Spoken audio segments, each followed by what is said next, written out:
Good morning and welcome to your Monday morning espresso shot.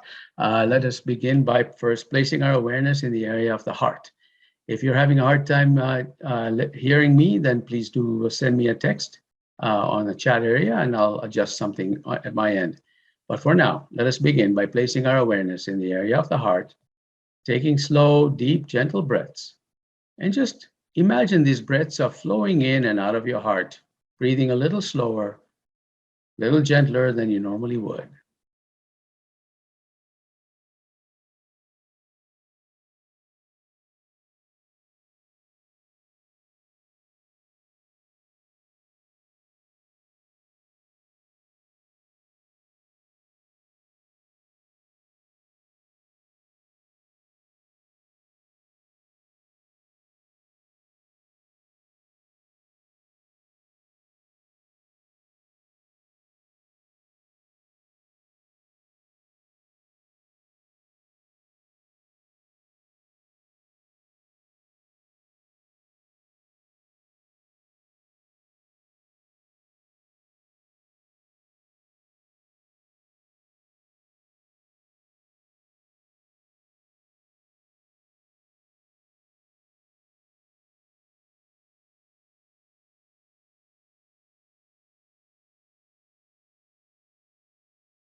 Now imagine these breaths flowing right down to your root chakra. So into your heart, right down to your root chakra.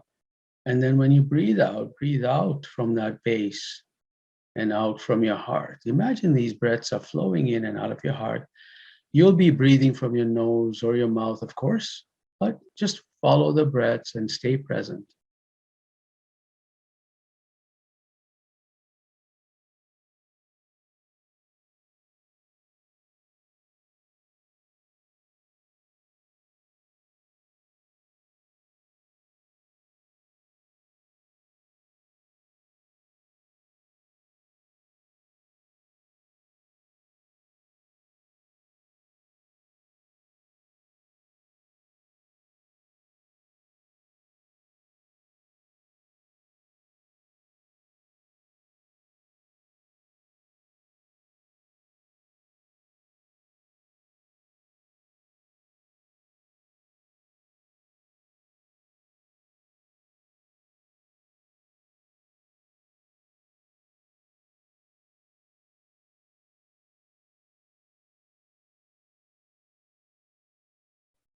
When your thoughts stray away from your practice, just gently bring it back to the awareness in the area of the heart. You are human, it'll stray, of course, but we always catch ourselves, be present, bring that back into our heart, and allow our autonomic nervous system to just balance for this 5 minutes that we're practicing this.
Now bring your awareness back to this moment, and you can open your eyes if you had them closed.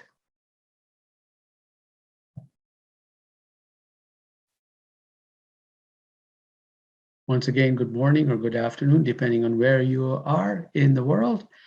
Today is a holiday in the United States. Happy 4th of July. Canadians, I'm a Canadian, had Canada Day on July 1st. So I know that a lot of the people who are, on this kind of framework of Canada's anniversary of, Confederation, and then the 4th of July, we think a lot about freedom and how we're experiencing freedom more than other parts of the world. And there are a lot of things that are happening, especially in the United States. There's a couple of decisions made by the Supreme Court and a polarization of people experiencing the loss of freedom, or at least a feeling that they're losing freedom, especially the women.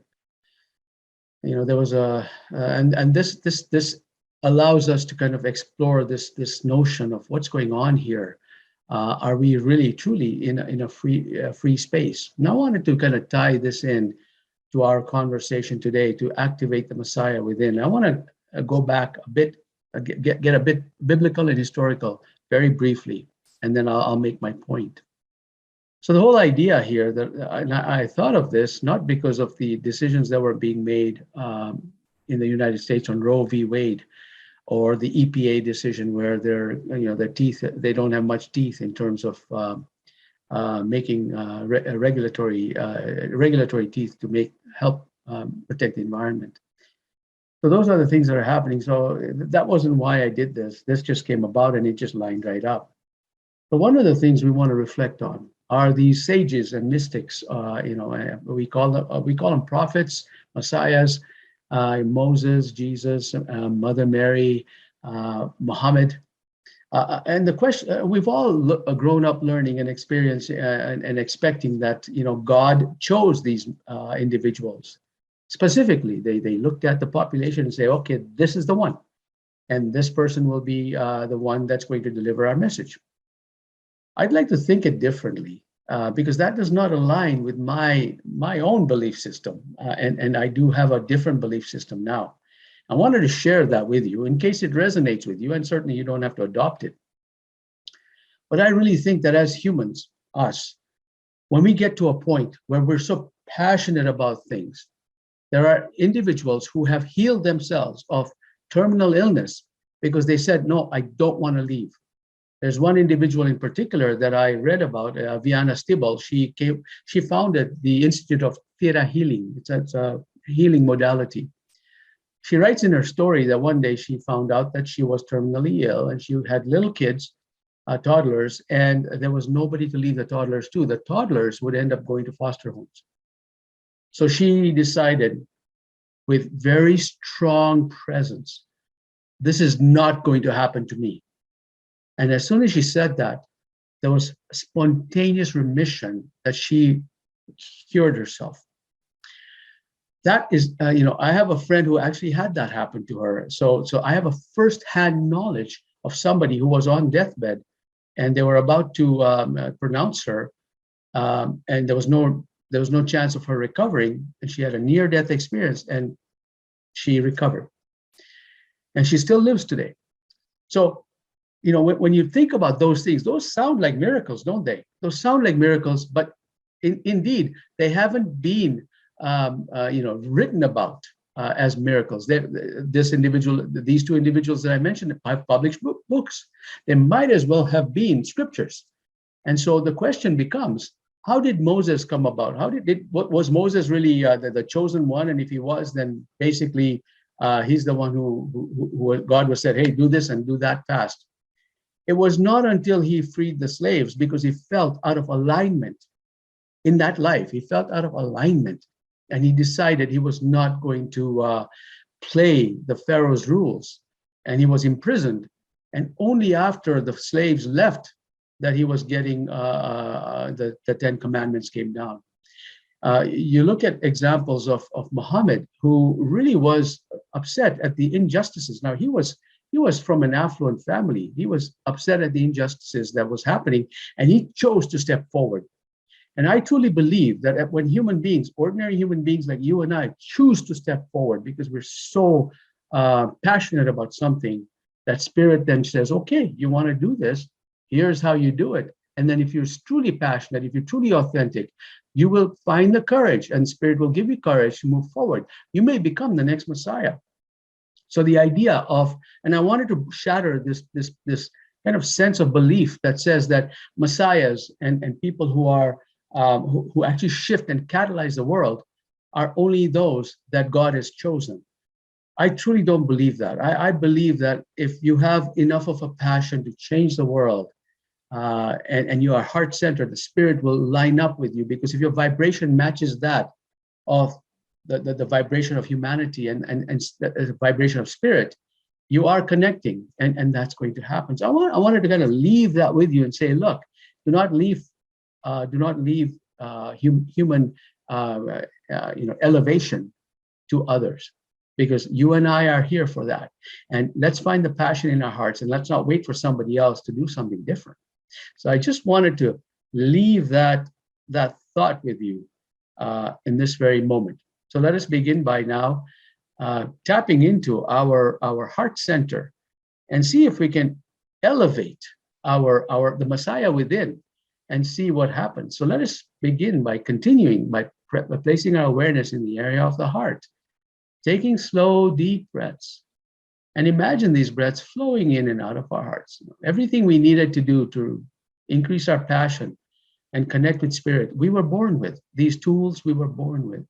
And now reach for that joy, that feeling of love, appreciation, and peace.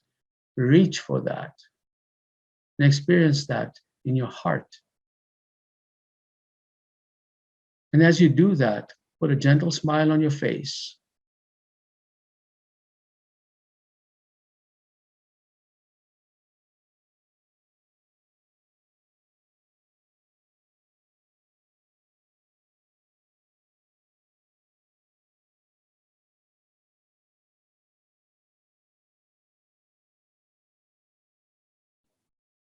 Now begin to experience joy. And let us begin to raise our passion for the love of humanity. Let's not worry about how we're going to do that as individuals. Let us just focus on what we want, what changes we want to see in the world. And then we want to ask ourselves, how can I contribute to the changes? And we don't have to do anything grandiose in order to accomplish that. We are energy beings, and we are more powerful with energy than we are trying to mobilize physical things. So let us focus on the energetics of how we would like to see the world shape. Let us focus on that. And the rest, the universe will take care of. Just like spirits spoke through these sages and messiahs, a lot of them we don't even know that they spoke to, but they are around us, and they are continually around us, that step forward and begin to transmit spirits, love. And in that transmission comes through transformation for everybody and themselves. So let us begin to now actualize that within our body. Let us begin to believe that we ourselves can activate that within us that will help usher in the new energy, usher in a new abode of peace.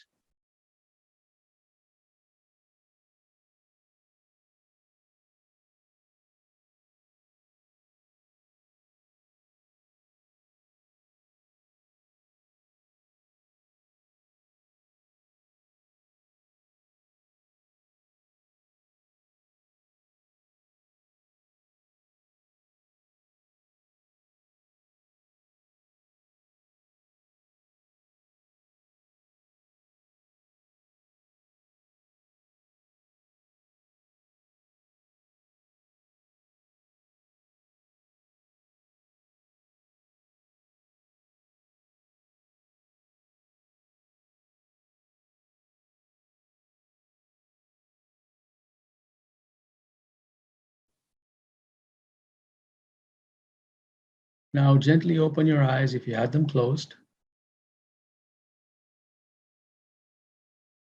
Continue breathing in this way, of course. You can continue to do that. It's always helpful when you do that. So thank you. That was the 15 minutes of Espresso Shot. I'm happy to take questions or reflections. Just type those in. Appreciate you joining me.